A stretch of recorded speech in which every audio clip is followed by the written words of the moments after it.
Hupla, best of Trekkers!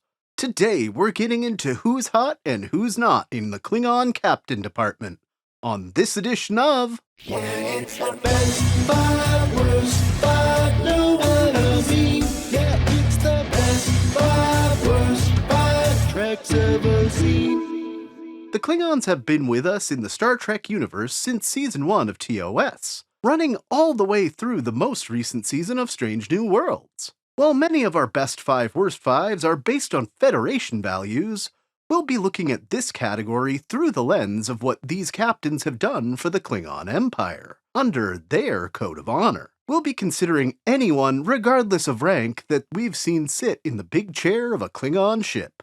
As usual, we're starting with the fifth worst, Kolar. The only Klingon captain we meet during the run of Voyager is on a sacred quest for the foretold Kuvema, or a child born to basically be Klingon Jesus. These were the followers of T'Kuvma and split with the Empire to go on their defined quest, heading into the Delta Quadrant with no solid end in sight. That is, until they encounter a pregnant B'Elanna Torres and believe they've found their savior. What lands Kolar on the worst list is not only breaking with the Klingon High Council, but blowing up his own ship based on a feeling, basically because he's doubting this way too long generation ship journey, regardless of if he's truly believing that B'Elanna's child is the promised savior. It seems like they very well might need that ship to start anew in setting up a colony in the Delta Quadrant. Like many religious zealots, their beliefs don't always make sense when push comes to shove.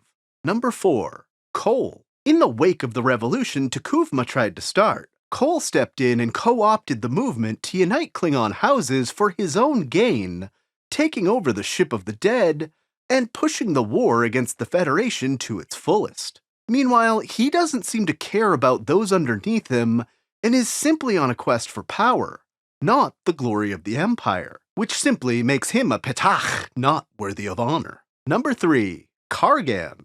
A Klingon captain so useless, Riker had to challenge him for control of his ship in TNG's A Matter of Honor. With no proof of how metal-eating organisms got onto his ship, he decided there was no other explanation than the Federation. If he truly believed that, why would he even let Riker, here as part of an officer exchange program, continue doing his job as first officer? His train of thought here makes for a really mediocre episode, and is conduct unbecoming of an officer of the Klingon Empire.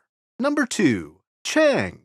If you think this amazing Star Trek VI character being on the worst list is weird, hold on. Yes, Christopher Plummer does an incredible job portraying the Klingon general, captaining a new Klingon design that can fire torpedoes while cloaked. But he's also at the center of a conspiracy to take out 2 leaders of the Klingon High Council and the President of the Federation. While you could say that in Klingon culture he believed Gorkon was acting in a cowardly manner by going into peace talks with the Federation, and that gives him the right to act, we've also seen that Klingons don't sneak around people's backs to challenge their authority. They do it head on, and Chang chose not to do this, all while making a deal with a few in Starfleet to undermine their respective organizations. Sorry, Chang, your eloquent recitations of Shakespeare can't save you from this worst list.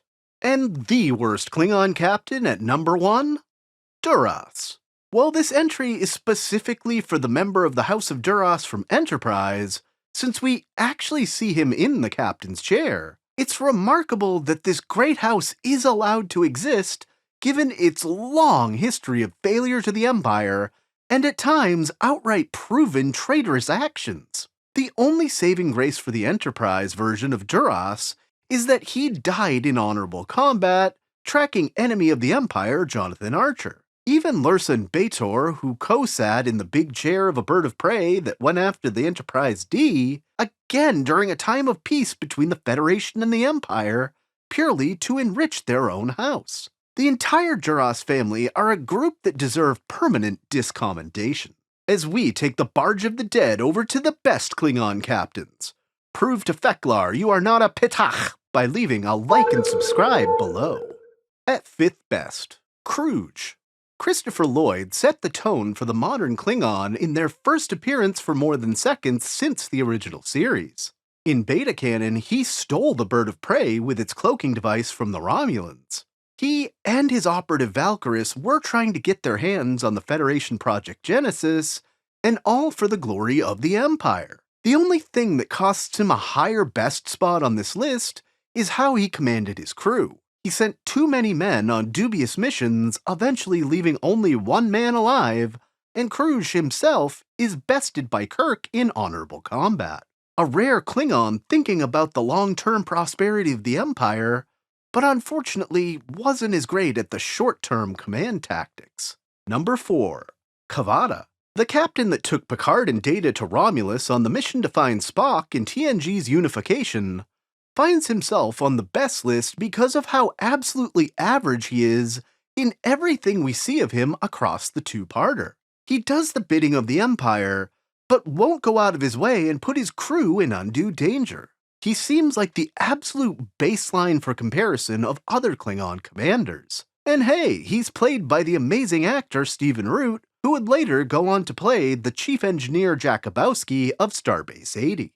Number 3. Kurn. The son of Moog, Lord, or Nogra, depending on the circumstances when you ask him, showed himself to be a ruthless and capable commander during the Klingon Civil War in TNG's Redemption. We see he's so fiercely loyal to the Empire, he's willing to accept the lie about his real father Moog and let his elder brother Worf speak for his interests, even when he disagrees. His Klingon honor means so much to him, he attempted ritual sacrifice when he can no longer find glory due to Worf's wishes. Kurn may very well be the most honorable Klingon captain we've ever seen in Trek.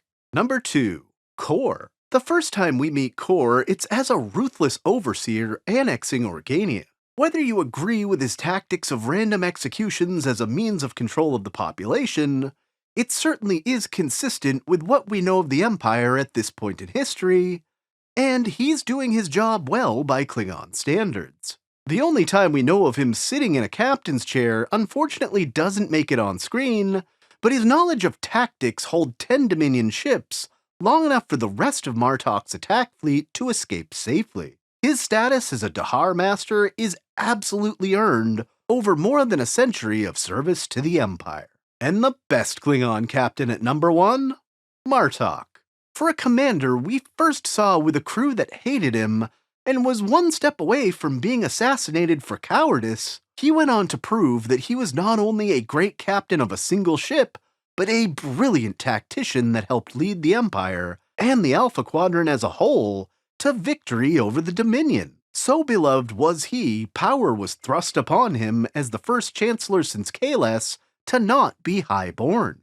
He proved himself to be the ultimate on-screen warrior of the Empire. Who's your favorite Klingon captain?